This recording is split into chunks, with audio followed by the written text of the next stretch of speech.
In the six cooking with the Rick. Coming after you, you're gonna solve that mystery. I see a Scooby-Doo, but tell me back to you, what does Goody do? Good day, and welcome to the grand opening of Olive's Workshop. Today I'll be turning my favorite Scooby-Doo character, Daphne, into a doll, but there's a twist. Her look is 90s inspired. I grew up with Cartoon Network Scooby-Doo Mystery Incorporated and know Daphne as the youngest and least successful member of the Blake family who just wants to solve mysteries and be with Fred. I really wanted to implement this and much more into this doll. To see this, here's my concept art. I gave her bright makeup, a choker, and changed the jacket from plaid to a color block one. This may also be because I couldn't find any green or purple plaid. Anyways, I also saw that clip-back hair and spaghetti strap dresses were very popular in the 90s, and they worked my design, so I added that to her outfit. Not only did I put a twist on this doll, but also where I'll be putting it when I'm done. I own an Etsy shop, the Workshop of Olive, where I sell all the dolls I create, and because this is a doll I'm making, I will also be selling it on my shop. So if you love and want this doll, make sure to check out my Etsy shop in the description below. Now that I've explained everything, let's make Daphne! For this doll, I used a really messed up Spectre head and a Raven Queen body. I had already taken out the hair by cutting a hole in the back of the head and sealing it with Apoxie Sculpt and fabric glue. I then removed the head's factory paint, which for some reason took a while to take off, but I eventually got it off in 10 or so minutes. Once I finished wiping the factory paint, I began to paint the head. To get her skin tone, I mixed a pinky peach with some white. The color looked a little too artificial, so I added some brown. I then continued to add these colors to my liking. Once it looked good, I watered it down and put layers of it on the face.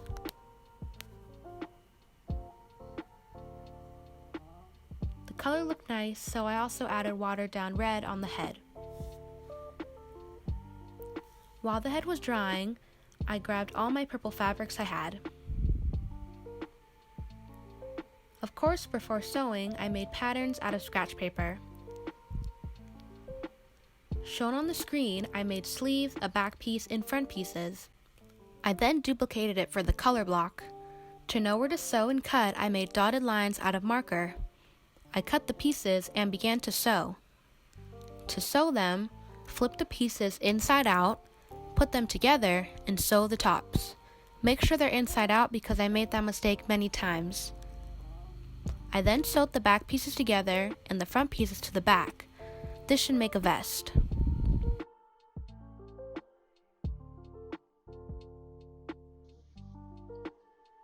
Then I made the sleeves and stuffed them in the armhole.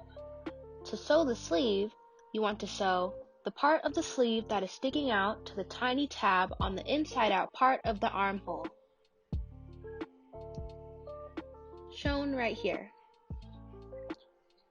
This is how one side should look. After this, I sewed the sleeve and this is how it turned out.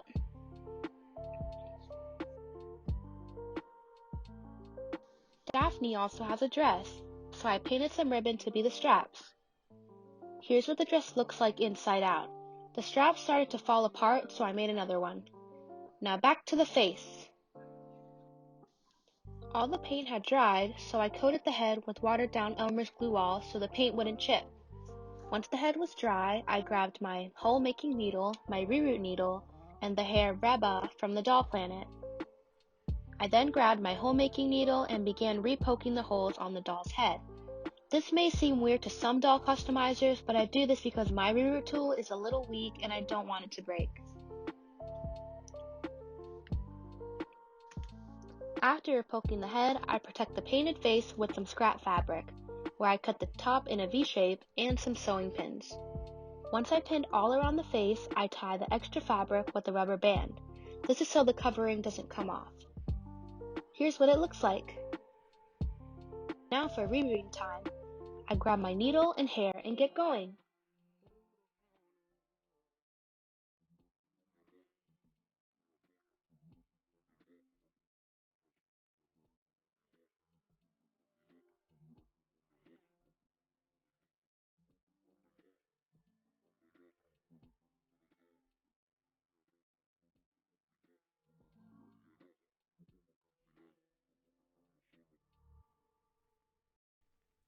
In the end, I did the part, which was the hardest part to reroot. But really, it's the hardest part to reroot, so I recommend making extra holes so it doesn't end up patchy.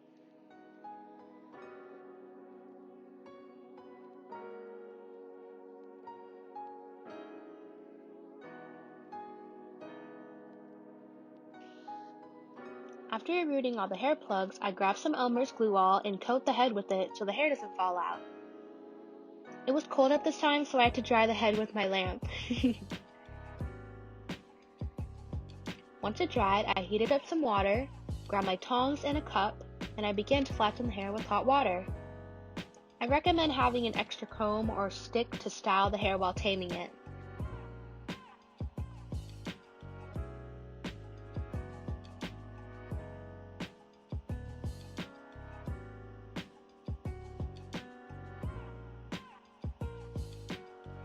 Soon, the hair was tamed, trimmed, and laid to dry.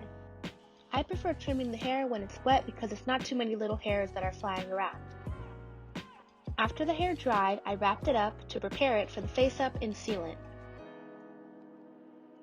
To prepare for the sealant, I grabbed my doll, Mr. Super Clear, a mask, and some glasses. I went outside and sprayed the face.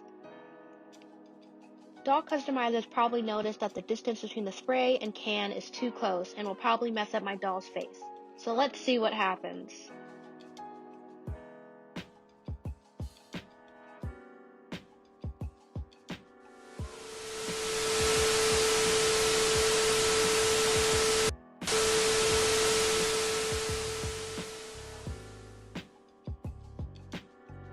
Because I sprayed too close to the doll, the crevices of the face, like the mouth, eyes, and nostril, got very bubbly. It was also humid, which is not good for MSC. When it dried, all the bubbles and the crevices did not pop, but instead still appeared. To fix this, I painted and sealed the doll again. When it dried, the face paint started to crack off. This is watercolor paint, by the way.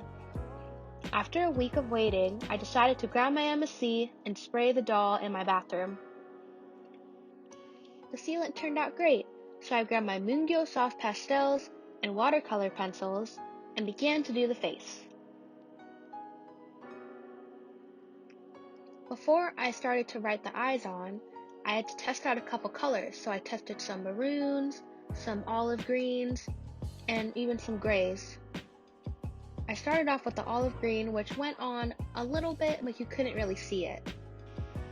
I started using a black, which was a little too dark for my liking, so I thought, oh, just use a gray. It's a lighter black. So I ended up using a gray. The gray actually worked out pretty well. It was almost like a pencil, but a little lighter, so that way if I messed up on the eyes, you wouldn't see it because of all the other layers of pencil.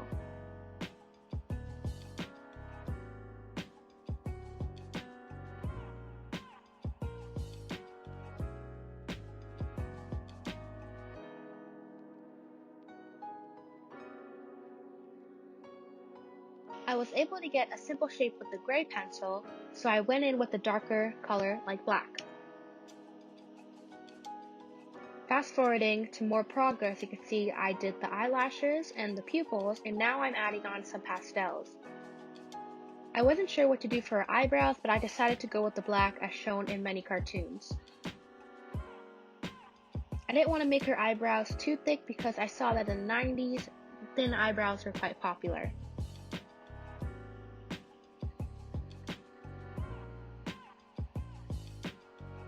I tried to add some pastels to get the bright eyeshadow I wanted for her, but the green and purple just didn't want to show up. The pastel / eyeshadow did not want to show up on the doll, so I decided to come back to that later.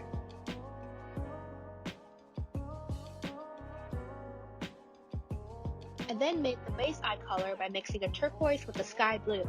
It looked a little too dark for my liking, so I ended up adding a white. I also wanted to add a kind of gradient or natural sense to the eyes, so I scooped a little bit of the base color and mixed it with white. Once I mixed in these colors, I began to fill in the pupils and the eyes. I liked the color, so I kept going.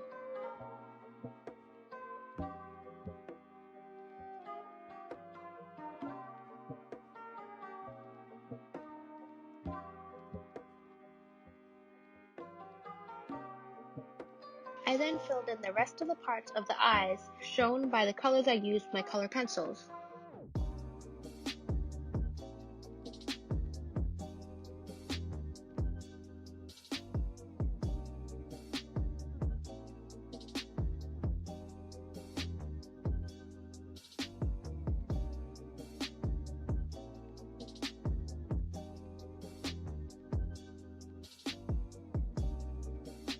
This was my first time doing detailed eyelashes on a doll, but I think they turned out pretty well.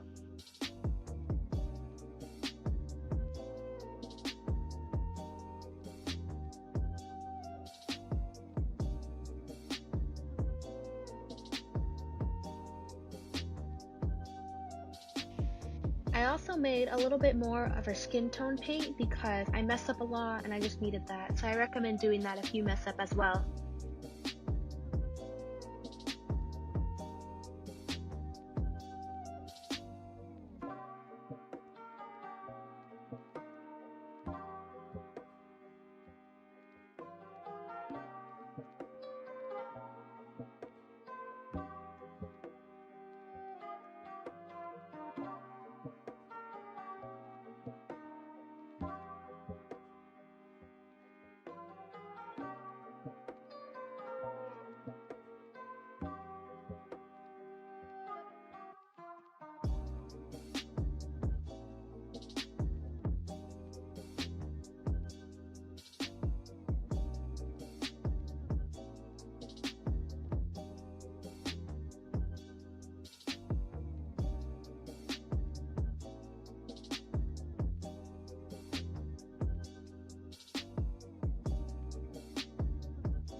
Then added this magenta pastel, which looks pink when applied on the doll's lips. After adding a good layer on it, I got my tiny brush and outlined it with the dark pink.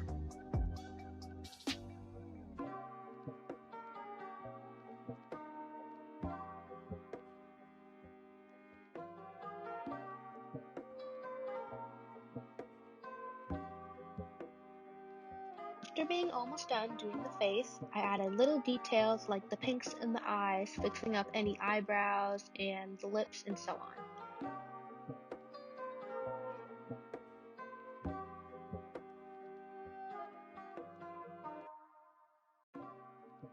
Lastly, I put on the eye shine and also decided to add some blush for a little pizzazz. Here's the face up. I'm really happy on how it turned out. I thought it was going to turn out really bad, but I think it turned out pretty good.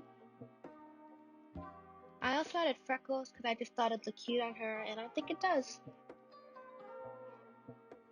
So I switched the color of the brows from black to brown because I felt like it looked a little more closer to her hair color. I did gloss up the face with Mod Podge, but I ended up spraying it with Mr. Super Clear again and had to gloss it up one more time. I then unwrapped the hair, and here's what it looks like! I'm so happy with how it turns out. I love how the hair really works with the face, and I hope you like it too. After that, I put the head back on the body, which as you can see was a little bit of a struggle. But eventually I got it back on, and here's what it looks like. I'm really happy how the hair, makeup, and everything works out with the outfit, but I would say that the head's a little big for the body, but it's not too noticeable. The shoes did get pretty loose, so I ended up gluing them onto the feet. Couldn't film a lot of me making the accessories, but here are the shoes, the earrings, glasses, magnifying glass, and an attempt at making acrylic nails for the doll. I then molded on the rest of the shoe on the doll's foot and let it dry, and here are the same other items. I said I wanted to give her clip back hair, so here's how you do that. I began by splitting the hair in half, and then taking that half and splitting it into another half. Once I did that, I twisted the ends of the hair, pulled it back, and clipped it to the loose hair.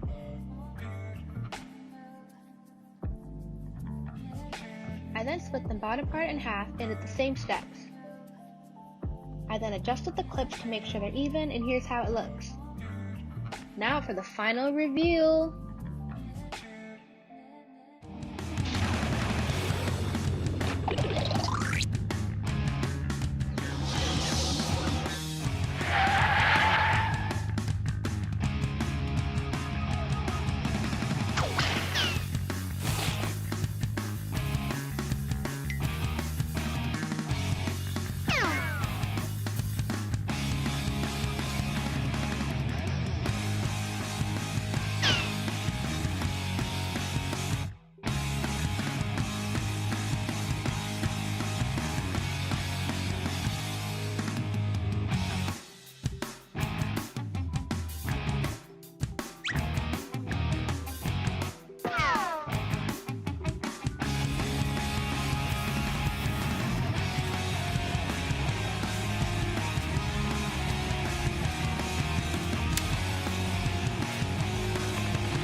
Thanks so much for watching this video. Make sure to check out my Etsy shop in the description below where I'll be selling this doll. And I hope you enjoyed this video. Bye!